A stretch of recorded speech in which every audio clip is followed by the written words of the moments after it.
Well, good morning. This is the Council on Foreign Relations. We are thrilled to be back after a hiatus of 18 months, though I should clarify that. We never went away, we just did not have in-person meetings. So this is the first of what will be many this week and beyond. We're experimenting, but the goal will be gradually, as it's safe, to open up our meetings to more people in person, but we will also continue to have a virtual dimension. The most overused word I would predict in the English language this year will be hybrid.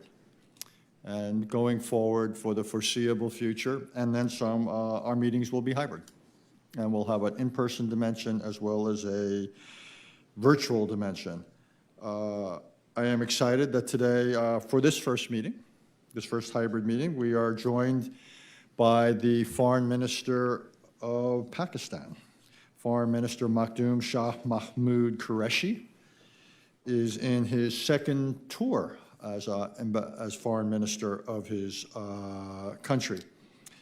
And as you can see, Mr. Minister, we've got a few people here. We have many more who are participating virtually or digitally. The way this will work is in a few seconds I will step off. The minister will make some opening remarks.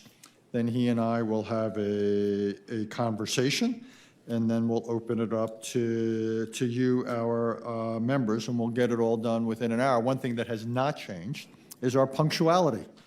We want to continue to respect the time of our guests as well as our members, so we will begin and end as close as on time as we possibly can. So again, Mr. Minister, I want to thank you for coming here, for initiating the new in-person hybrid era of the Council on Foreign Relations. We're very pleased to have you back on our premises. So, sir, the microphone is yours.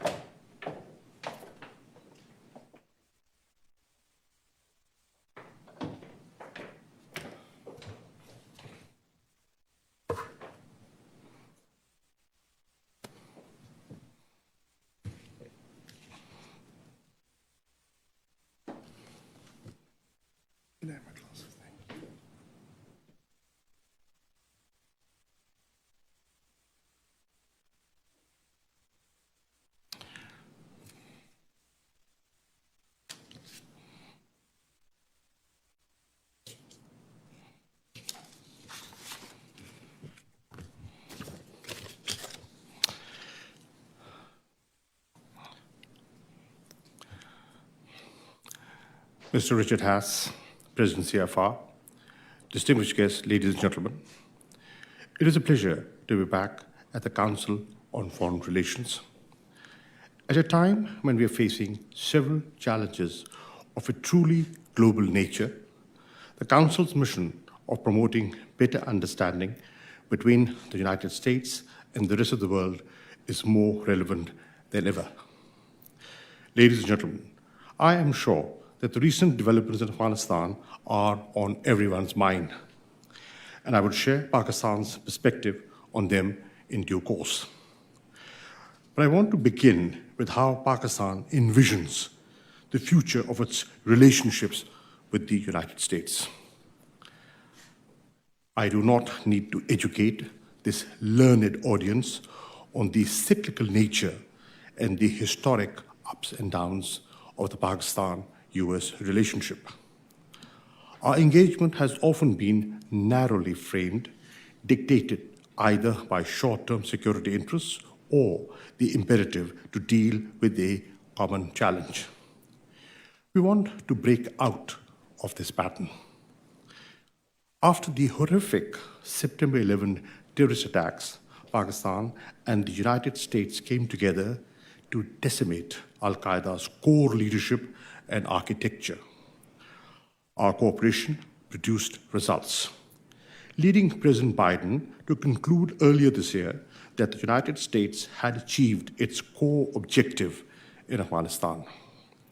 Now that the U.S. military mission in Afghanistan is over, we want to take our relationship beyond counterterrorism, and Afghanistan, which of course would remain priorities.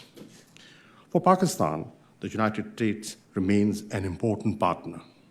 The United States is still our largest export market and a major source of foreign remittances. There is cultural affinity between the United States and Pakistan, which is one of the largest English-speaking countries in the world. Talented young Pakistanis continue to gravitate towards American college campuses and Silicon Valley incubators. We have a large and politically engaged Pakistani-American community that is a bridge between our two countries.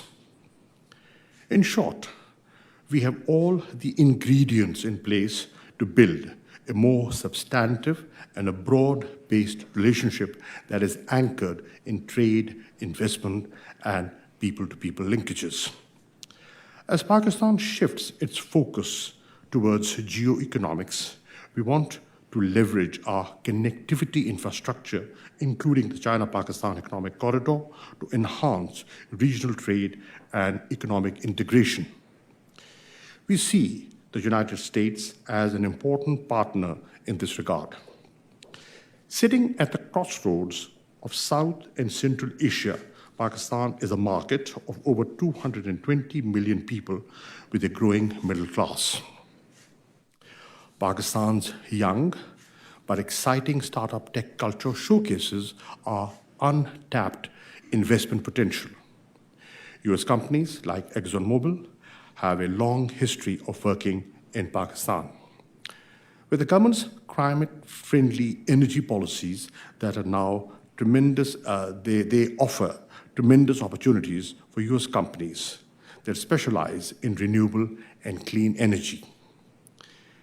An economically strong Pakistan can be an anchor for stability in a region that has suffered through 40 years of war in Afghanistan.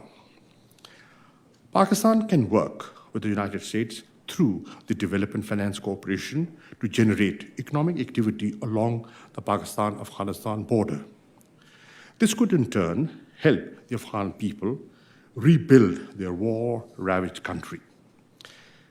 The Pakistan-U.S. Uzbekistan-Afghanistan quadrilateral could be similarly leveraged to support Afghanistan's post-war reconstruction. Ladies and gentlemen, the government of Prime Minister Imran Khan was elected on a promise of delivering jobs, growth, and prosperity to the people of Pakistan. We knew that achieving such an ambitious domestic agenda would be impossible without peace on our borders. Accordingly, Prime Minister Imran Khan offered that he would take 2 steps towards peace if India takes 1. Our message was simple: Pakistan and India should be fighting poverty instead of each other. Unfortunately, India not only spurned our overtures for peace, but took actions in occupied Jammu and Kashmir that have pushed South Asia into a blind alley. Prime Minister Khan had come to the UN 2 years ago and warned that India's illegal and unilateral actions in the disputed territory of Jammu and Kashmir would not silence the Kashmiri people's cry for self-determination, no matter what level of violence and suppression India unleashes against the Kashmiris. This has proved to be true. Earlier this month, the death of Kashmiri leader Sayyid Ali Shah Gilani illustrated the cynical manner in which Indian occupation is being perpetuated. India was so frightened of the moral authority wielded by the 91-year-old freedom fighter who had spent the last decade of his life under house arrest that it did not even let Mr. Gilani's family bury him as per his wishes. This was disgraceful, to say the least. Pakistan remains committed to finding a peaceful solution to the Jammu and Kashmir dispute, which is the main obstacle to lasting peace and stability in the region. It is up to India to break the impasse and create conditions for the resumption of meaningful dialogue with Pakistan. But seeing the right-wing religious frenzy that seems to have India in its grip under Prime Minister Modi, we are not holding our breath. We do hope, though, that the international community would not sacrifice the principles of freedom and self-determination on the altar of political expediency and the exigencies of great power competition when it comes to helping the long-suffering people of Kashmir. Ladies and gentlemen, the stunning developments in Afghanistan have created a new reality and reset the regional landscape. No one could have expected that the Ghani government would fall so quickly. Once President Biden announced his decision to withdraw all US troops from Afghanistan, Pakistan kept calling for more vigorous international diplomacy in support of an inclusive political settlement in Afghanistan. We warned that if we do not achieve such an outcome, more instability, even civil war, would ensue. Pakistan also joined the United States, Russia, and China in the extended troika to explicitly convey our opposition to any government imposed by force in Afghanistan. We urged both the Ghani government and the Taliban to show flexibility. While the Taliban were expanding their territory under their control, Mr. Ghani's government was busy inciting hatred against Pakistan on social media. Unfortunately, successive Afghan governments found it easier to play to the international gallery to blame Pakistan for every problem in Afghanistan rather than looking at the corruption and rot within. In the end, Mr. Ghani and his cohorts simply deserted the Afghan people. The expensively trained and equipped Afghan security forces were too demoralized to fight any longer for a corrupt, kleptocratic leadership. Mr. Ghani's final act was emblematic of how he had governed. He left Afghanistan to anarchy when an orderly transition had almost been negotiated. The speed of Ghani regime's collapse proved that President Biden had made the right call. As both he and Prime Minister Imran Khan have pointed out, continuing the war in Afghanistan would not have changed the outcome. Here I want to comment briefly on the who lost Afghanistan debate that seems to be underway in the United States. First of all, the international coalition did achieve its mission in Afghanistan. Al-Qaeda is a shadow of what it was on the morning of September 11, 2001, and the US mainland has not been attacked again. These are clear successes achieved with Pakistan's cooperation. More worryingly, we are noticing some old narratives about Pakistan resurfacing in the debate. Let's be clear, Pakistan and the United States shared the same objectives in Afghanistan, even if we did not always see eye to eye on how to achieve them.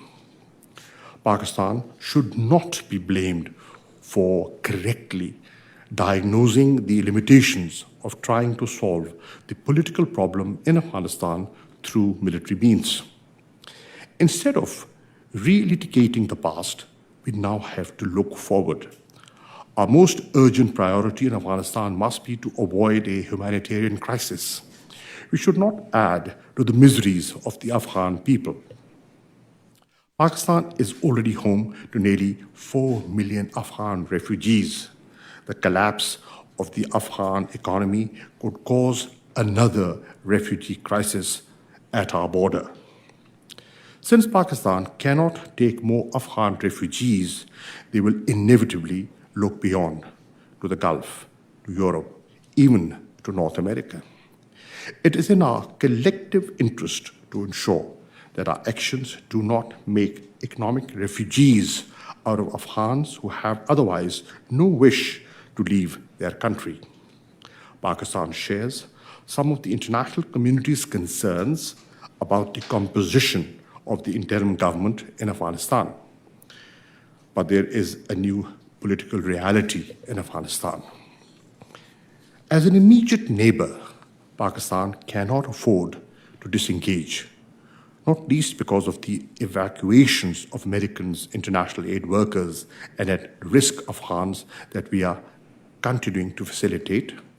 The international community should hold the Taliban to their commitments on providing safe passage to those who want to leave the country, as well as counterterrorism, human rights, and political inclusivity.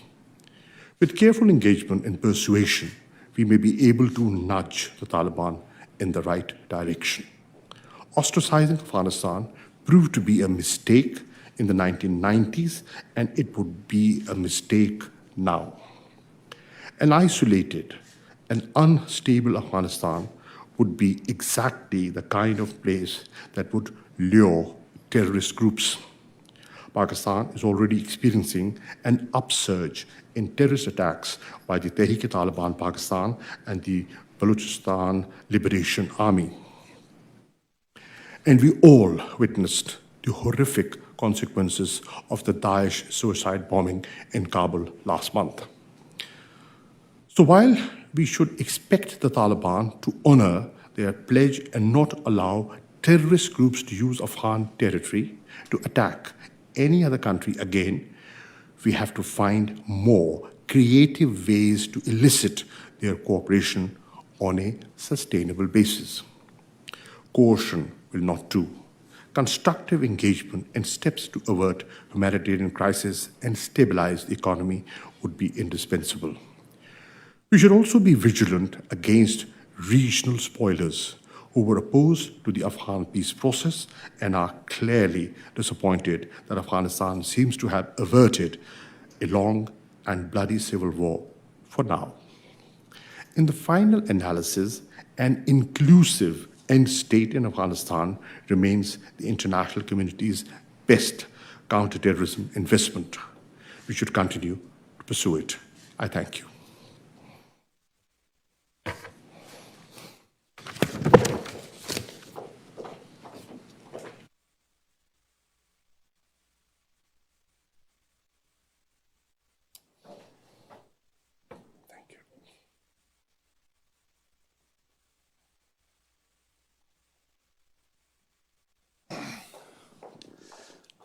Thank you, Mr. Minister.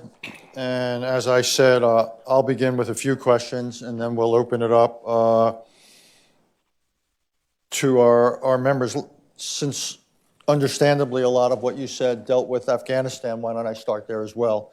Then we can move on to some other things. How does Pakistan view the Taliban victory, and to what extent does Pakistan, quote unquote, take credit for it? How important or significant do you see your role having been over the decades? What you want to know is, are we taking credit for their takeover? Yeah.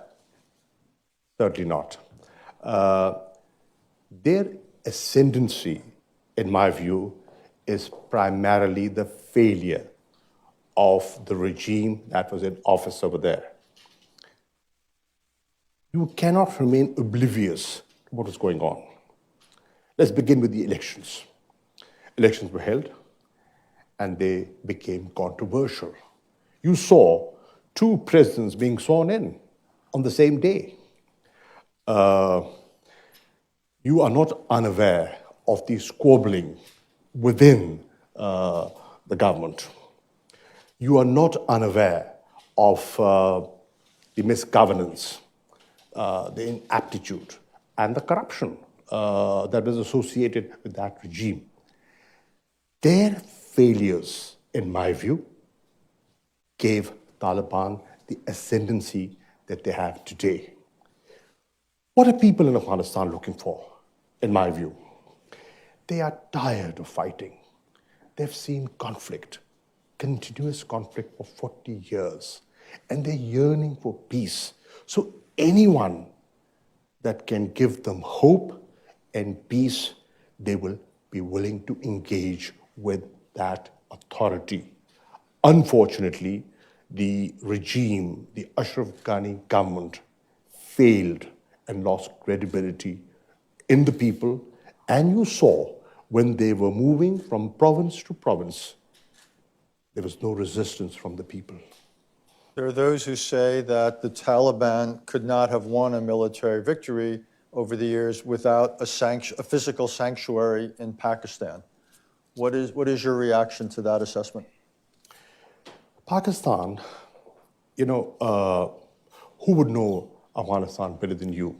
You've studied Afghanistan, you've written about Afghanistan, and you're an authority on Afghanistan. I recognize that. But let's reflect back. When did the Afghans move into Pakistan? It was, when the Soviets moved in. And then we had to shelter them, and we sort of hosted them. We still are. Over 4 million are still being hosted in Pakistan. But the Afghans the Taliban that you see today, can I just, I lost the train. The question was again, can you just... About those who attribute what has happened in no small part because of the physical sanctuary that the Taliban enjoyed. Right. Now, the sanctuaries that people talk about, what did Pakistan do? Pakistan has done its bit. If you look at the operations that we carried out, from Swat right into areas that many in the West felt we will never move into, we cleansed them. We cleansed them.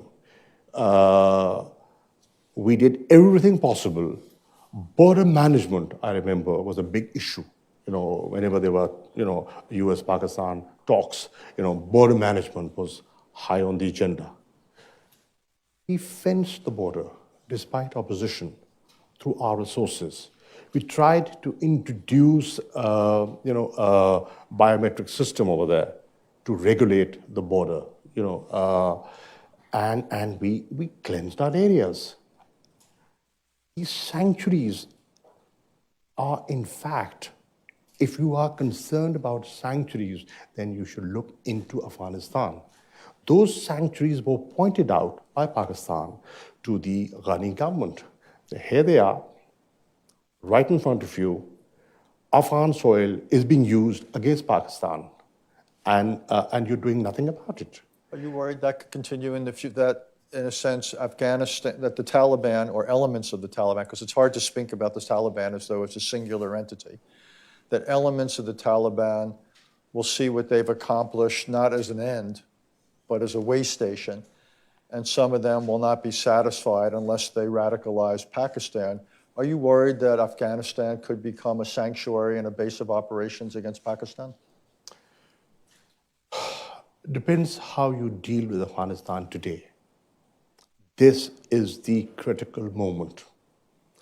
If the international community disengages, if you do not deal with the immediate humanitarian crisis that is in the making, if you let the Afghan economy collapse and you continue with the freeze, Afghan money not being allowed to be used for Afghans, then you will be creating space for those elements that we collectively agreed to fight and defeat. We did our bit. The Pakistan Army and the people of Pakistan, collectively resolved on a national action plan.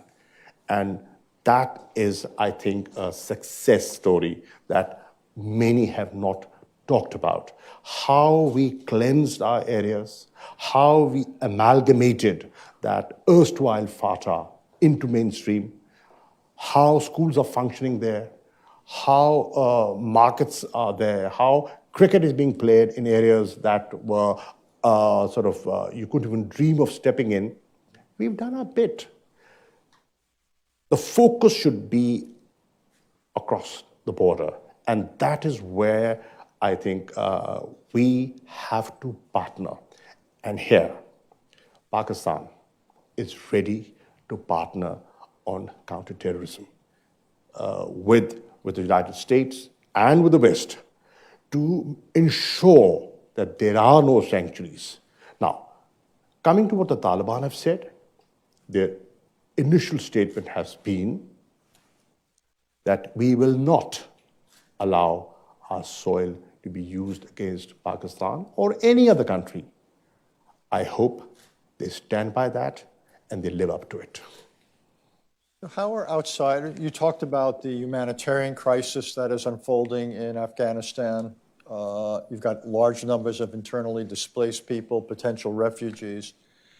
Already, though, we're seeing signs that, how would I put it? It does not appear that Taliban 2.0 seems to be fundamentally different than Taliban 1.0.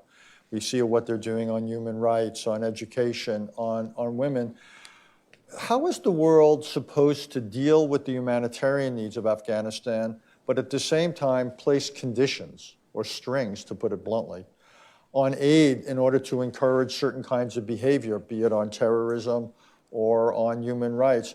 Well, how does Pakistan plan to deal with that dilemma? The question is, Richard, first of all, what we have in Afghanistan is the new reality.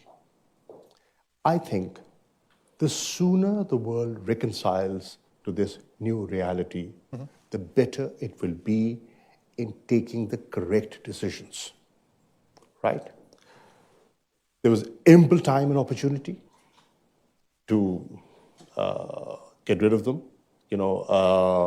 20 years of investment, 300,000 well-equipped and trained Afghan national security forces, they melted away. And you saw that. Now, here they are. How do we deal with them is the question. We have limited choice. We are neighbors. You have the luxury of disengagement. You had the choice of leaving. Do we? We don't. So we have to deal with that reality. And I think the sooner you realize and deal with that reality, it'll be better now. How do we expect positive attitude from the Taliban? Can we get it through intimidation? Could we coerce them? That was tried. It didn't work. So if it didn't work, let's be more innovative. Let us see if they can be incentivized to behave differently. Now, they also have to realize that their role has changed. They are no longer fighters. They have said, we have declared end of war. If they have, they are in a new position. They are governors, and they have to provide governance. And if they have to provide governance, then they need support of the international community. Now, the international community is saying, we will judge you by certain standards. I hope they can listen to that.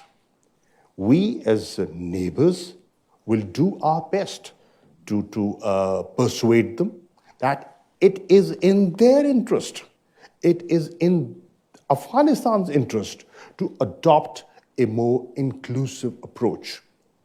Afghanistan has changed in the last 20 years. You cannot say women will not go to school. They will go to school. They want to go to school. How can you stop them? And you talk of Islamic values, then people will quote next door. Aren't girls going to school, college, university in Pakistan and other Muslim countries? So where is the Sharia law? Where does Sharia law prohibit, girls working, going to school, leading a normal life? Now, if that is what religion says, that is what the world expects, you have to behave differently. So far, The initial indications are, I can't speak for them, but I can hope and I pray that they are smart enough to understand what is in their interest. In my view, their interest is to open up, to respect international opinion and international norms.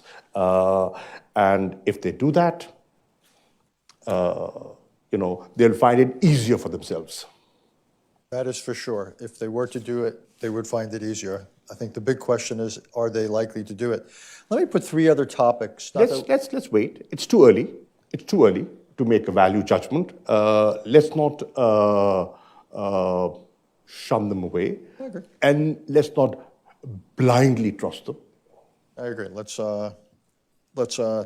test them. And I think some form of, you talked about creative ways, conditional engagement, constructive engagement. I think that is likely to be the policy going forward, that they'll be asked to meet certain behavioral standards and then reactions will depend on it. Let me just quickly put three other. Can I just come in here? Yes, sir. If you look at the way now, the immediate challenge when they took over was evacuation. Mm-hmm. How did they behave? Were they positive? In my view, they were not obstructive in letting foreign nationals leave Afghanistan. Now that's different. Did they, like in the past, their behavior was noticeably different when they said, we will protect embassies and they should be, we should respect, their premises and not violate those things. Now that is somewhat different from the past. We'll see. Again, one subject I wanted to put out there was U.S.-Pakistan relations. I doubt you would disagree with me if I described it as a history of intermittent and mutual disappointment. Those of us who have worked on it from our respective sides. Where do you see now going forward that can be changed? Where do you see any opportunities in U.S.-Pakistani relations? Together, we're what, 550 million people. Pakistan now has a population 2/3 that of the United States. Richard, what can we build on? There's a lot to build on. There are lots of values that we share. We're a democracy, so are you. You believe in a market economy and you are supportive of private sector leading growth, so are we. You are interested in peace and stability in the region, so do we, right? So there are lots of commonalities. The question is, let's sit back and reflect. When Pakistan and the United States, whenever in history, whenever they've worked together, has it worked to our mutual advantage? In my view, it has. Whenever we've turned away from each other, we've not helped each other. I think US would make a strategic mistake by pushing Pakistan away. It was a mistake to abandon Afghanistan in the 90s. It would be a mistake to not have a continued working relationship with an ally that has been with you for over 7 decades. And what are we asking for? We're not asking for any assistance. We're not asking for any a dole out. No. What we're saying is we are offering opportunities of investment. If they make economic sense, come and take advantage of that. We can trade. There are investment opportunities. Here is Pakistan placed at a location which can be advantageous to many of your companies. And there is a shift in our focus. We are focusing on geoeconomics from geopolitics. Now, that's a huge shift in mindset. If the US is not reading that, then they're certainly missing something. This is a significant shift, and they should take advantage of. Here is a new, landlocked Afghanistan and Central Asian republics, that have a lot to offer. And Pakistan can be the hub of that economic activity. So take economic decisions and engage with Pakistan in mutual interest. One issue that we don't see eye to eye on is China. And U.S.-Chinese relations have deteriorated in recent years. There's now a large bipartisan... On account of us. Pardon me? We are not responsible for that deterioration. I'm not accusing you of that. I'm not suggesting that. I would say Xi Jinping has done just fine on his own. The question is, many other countries in Asia, Australia just joined a new grouping with the UK and the US. India is participating with Japan and Australia in the Quad. Pakistan looks like, in some ways, the odd man out. Vietnam is obviously concerned about China. What is your perception of Xi Jinping's China, and why do you seem to be more comfortable with Chinese power, less willing to criticize China than others? They've been supportive. They've been consistent. When the world turned away, they never turned away. They have, over the years, built a relationship, and they have built credibility. There's trust. The people in Pakistan trust what they say. They have said they have never let us down. Through thick and thin, they've stood with us. They're our neighbors, and they have been supportive. When we ask the United States to play a constructive role in the interest of peace and stability of the region, what's your answer? It's a bilateral matter. You sort it out amongst themselves, India, Pakistan. We say we want to focus on economic security of Pakistan. We want to live in peace with our eastern neighbor. Can you play a role? Can you play a role of a facilitator, of a mediator? You say, sorry, we can't. So isn't that disappointing, people in Pakistan? When we say that we have taken concrete steps in addressing important issues like money laundering, like terror financing, and we're in agreement with that, with you, on the drift and the direction that we should take. We talk to your leadership, they make promises, and when we get back, when we get a feedback from our people who are engaging, on FATF, we find the US playing a very, not hostile, but a very difficult role, not even recognizing the steps we have taken. So what do you expect the people of Pakistan to, how would they respond to that?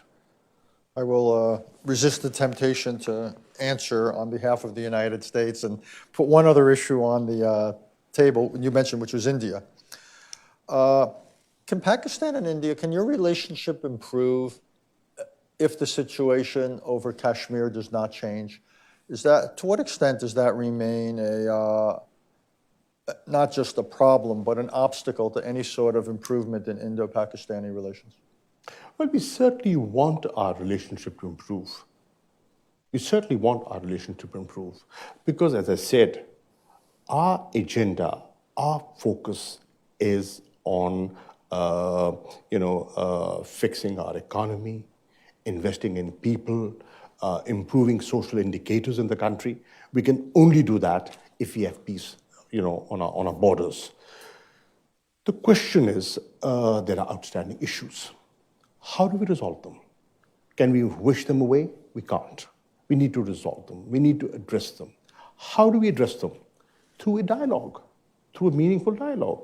And if India is shying away from dialogue, and the issue remains, if they continue with the atrocities that they are committing, and believe you me, you are advocates of human rights, look at the human rights violations that are taking place right now in Jammu and Kashmir. And we've just shared with the international community a new dossier with evidence on how human rights are being trampled.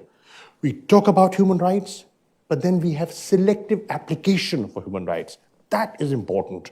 If that can be addressed, if the genuine grievances in Jammu and Kashmir can be taken into account, and if there is a let-up over there, yes, they want their statehood restored.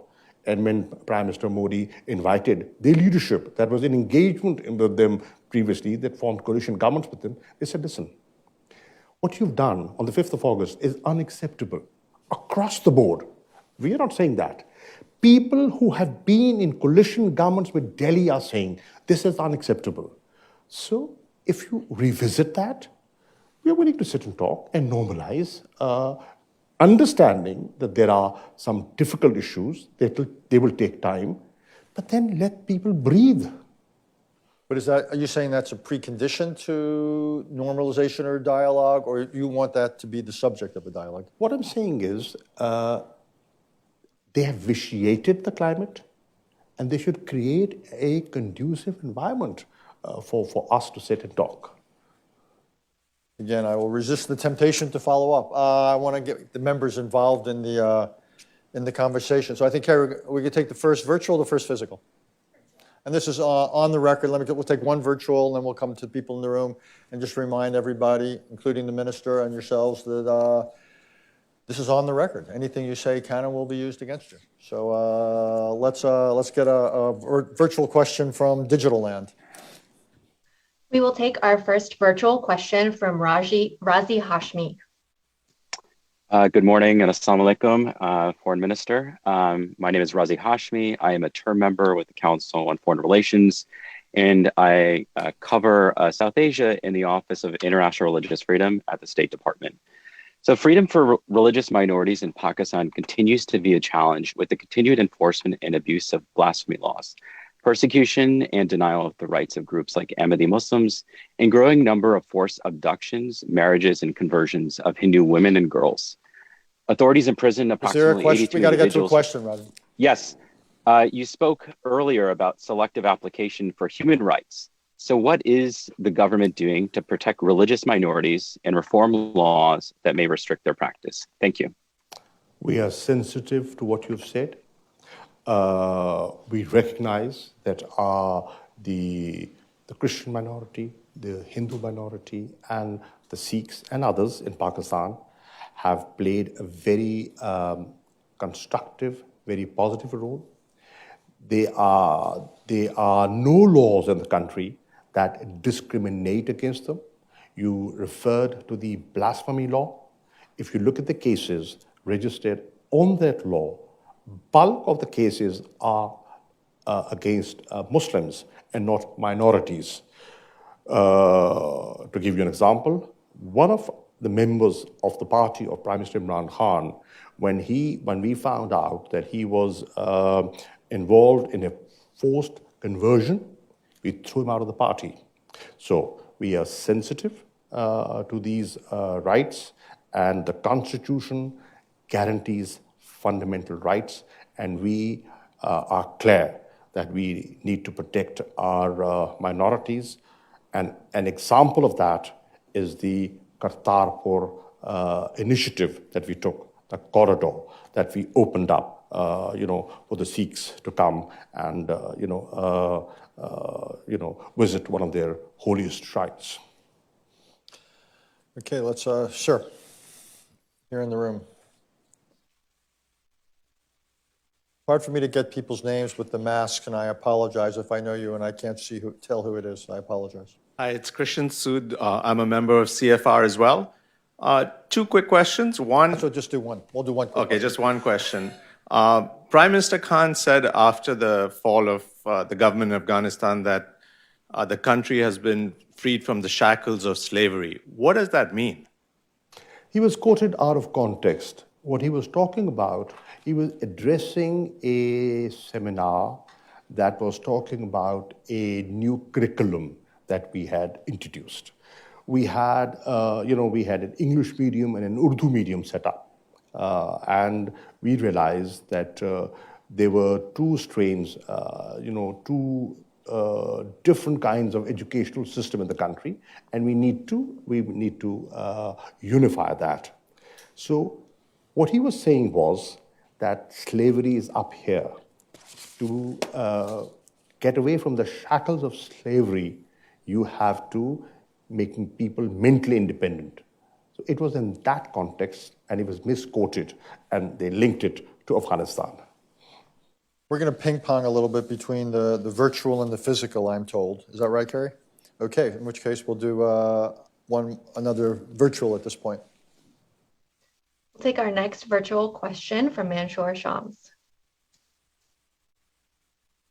Hello, my name is Mansoor Shams, and I'm the founder of MuslimMarine.org.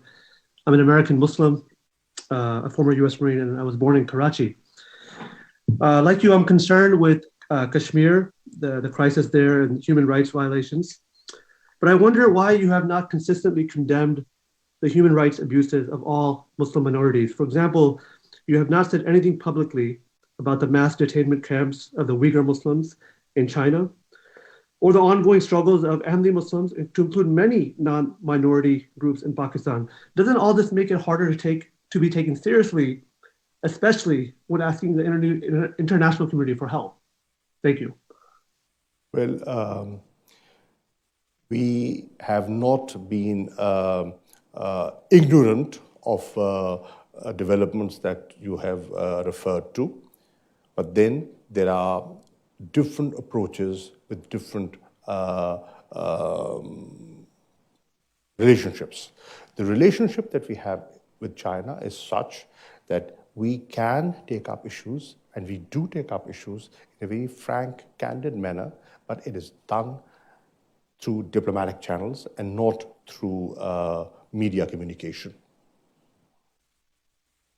So just so I understand that, so privately you have raised concerns about the Chinese treatment of the Uyghurs with the Chinese government? You have made clear your concerns? We have sensitized them. Yes, we have. Yes, ma'am.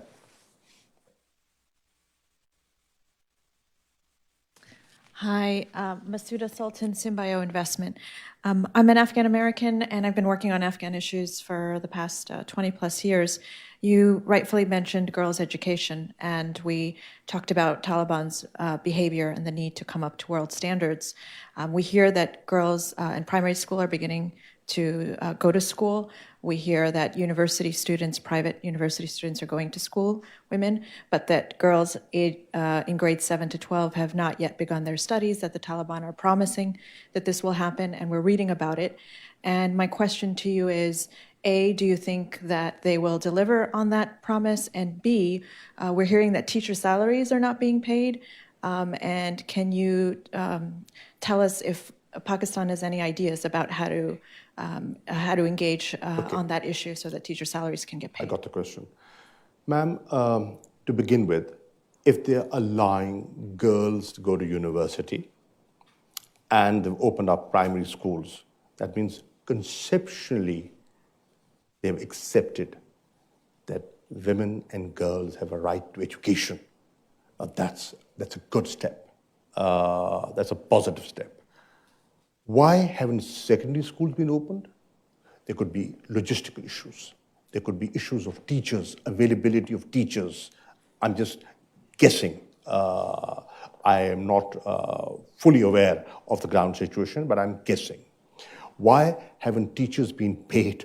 Obviously, they are in a tight situation. And that is what we are saying is unfreeze money that is theirs so that they can pay teachers, so that they can run their hospitals effectively, so that they can manage the COVID situation. Who knows what the COVID situation over there is? There are hardly any people who are vaccinated over there. That's a concern. It's a concern for us because, COVID sees no borders, and we are concerned. So what we are saying is be patient and be persuasive. In my view, that might be a more effective way of dealing with it. Incentivize, tell them that if they're doing this, they're doing it for their own good. Afghanistan would need them. Their economy would need them. Their governance structure would need them. And they've said, what have they said?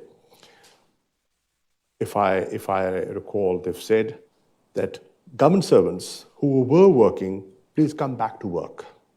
They've said, we are announcing general amnesty. There will be no revenge. Now, if this is what they're saying, we should collectively hold them to it and say, now, deliver on that. What have we done as a neighbor? Pakistan undertook a diplomatic outreach. I went to different immediate neighbors of Afghanistan, Tajikistan, Uzbekistan, Turkmenistan, Iran, and said, okay, we are neighbors. If things go wrong, the immediate spillover we'll face.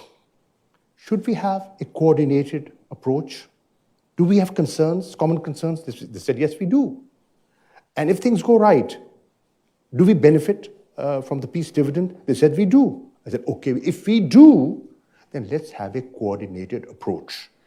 And in that coordinated approach, we will all suggest, and as the Prime Minister suggested when he met the Tajik president, we will engage with them and we will tell them why an inclusive government is in their interest. Afghanistan is a country of different ethnic groups, and getting them in is better than keeping them out. Broadening their base will give them the stability that they are looking for. If you're talking of a peaceful Afghanistan will only come about through a national reconciliation. And for that reconciliation, involvement, engagement is important. So we will continue to do that. And all these issues that you are referring to are important to me as much as they're important to you. Carrie, let's get another virtual question. We'll take our next virtual question from Manjari Miller. Good morning. I'm Manjari Chatterjee Miller. I'm a senior fellow at the Council on Foreign Relations. Your Excellency, thank you very much for your statements. I think they were very interesting. My question is related to a statement that came from General Bajwa and was widely reported when he said that the Tehreek-e-Taliban, which, as you know, has inflicted thousands of casualties on Pakistani civilians, and the Afghani Taliban are two faces of the same coin. My question is, how do you reconcile his reported statement with Pakistan's support for the Afghani Taliban? Could you clarify that question for me? I think he's Manjari, as I understood, if I do disservice to you, I apologize, correct me, that one of your generals has basically said that the Taliban within Pakistan, as well as elements of it in Afghanistan, are basically two sides of the same coin. And doesn't that give you pause? Well, the differences and how do we distinguish between the two? The Taliban that are in Afghanistan were focused on Afghanistan, and they, in their mind, were fighting a occupation force. They wanted to liberate their country. Taliban, that we call, the Pakistani TTP, are Taliban who were attacking Pakistan. They were carrying out terrorist attacks on Pakistan. So you have to distinguish between the two. Manjari, did you want to follow up there?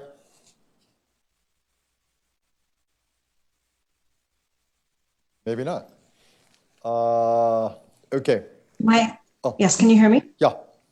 Okay, sorry. My follow-up is that my question was related to General Bajwa's statement, which was an acknowledgement that it is very hard to distinguish between the two because they're so intricately connected. Well, they have They speak the same language. They have common tribes. Their culture is similar. But the question is their behavior. Who is doing what? As I said, there's one element that is destabilizing Pakistan, that is being used by certain elements to create insurgency in Pakistan. They have been killing innocent people. And there are others who have their focus not on Pakistan, but want to play a role in Afghanistan. That's the difference. But obviously, we would not, if they go into things that we feel are against the ethos, and if they start promoting militantism, if they start radicalizing the society, Pakistanis generally do not want to see Talibanization of Pakistan. No, we have a constitution. We have our own values, we have our own vision, and our vision is the vision of the founding father, Quaid-e-Azam Muhammad Ali Jinnah. And that is what we would want our country to be. Yes, ma'am. You want to wait for the microphone? Just introduce yourself. Reena Amiri, Senior Fellow and Director of Afghanistan Regional Policy Initiatives at New York University. Minister Qureshi, you noted that Afghans were looking for hope and peace because of the failings of the previous government. Yet this all-Talib, all-male government that entirely lacks inclusivity in terms of ethnicity, that has 18 sanctioned individuals, hardly engenders hope and among the Afghan population. You see this in the exodus of the Afghan population. You see this in the internal displacement of the Afghan population. It's also an inherently unstable government. Is there a question here? Yes, so my question to you is, Pakistan has seen as having had a hand in the composition of this government. There is still a need for a political settlement. What will Pakistan and the region do in order to engender a government that is not going to lead to civil war? Because that is not what we see right now. Thank you. Now, ma'am, that's your opinion, that we've had a hand in putting a government together. Believe you me, they are very independent. They do not like to be told what to do and what not to do. They have their own ways of working and they take their own decisions, right? And we have, in the past, made certain suggestions. They paid no heed to that.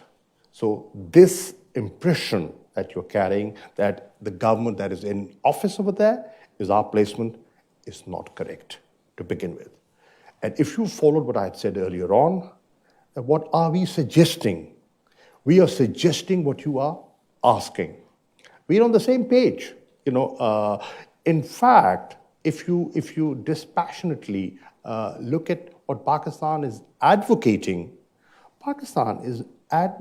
more or less what the international community is asking. We are in fact the spokesmen of the international community.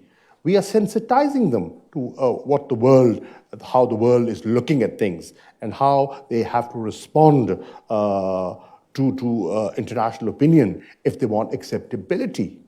And if they do not get acceptability, how will they sustain themselves? Here is a country that was being basically run through international funding. Did they have the resources to maintain the security apparatus that was in place, to run the government that they were running? They don't. That money came from the West. The US contributed in large numbers. The Europeans played their role. So why do they want to add to the difficulties? They have plenty. Why would they want to add by ignoring that? We are suggesting, we are advocating what the international community is saying. What we are saying is, don't rub them the wrong way. nudge them in the right direction. That's the difference. Mr. Minister, we will, like you, be watching events closely, and we hope that what I would describe as your cautious optimism is borne out by events. And the next time you come here, when we get the opportunity to welcome you, we can look at the record that has evolved. But I want to thank you for getting us back into the business of in-person or hybrid meetings. I want to thank you for spending an hour with us this morning. I want to thank our members here as well virtually, and also let people know at 10 o'clock tomorrow morning, we have the Taoiseach, for those of you not fluent in Gaelic. That is the Prime Minister of Ireland will be in conversation with us tomorrow, talking about the situation in Ireland, Northern Ireland, and Europe across the board. Again, Foreign Minister Qureshi. Yes, sir. Can I just close with one sentence? Yes, sir. Our objectives are the same. Our approaches could be different. Objectives remain the same. Well, I hope that's the case. I'm skeptical in a few areas, but that's your choice. That is my experience from history. But I'll end again by thanking you and wishing you and your country well, sir. Thank you.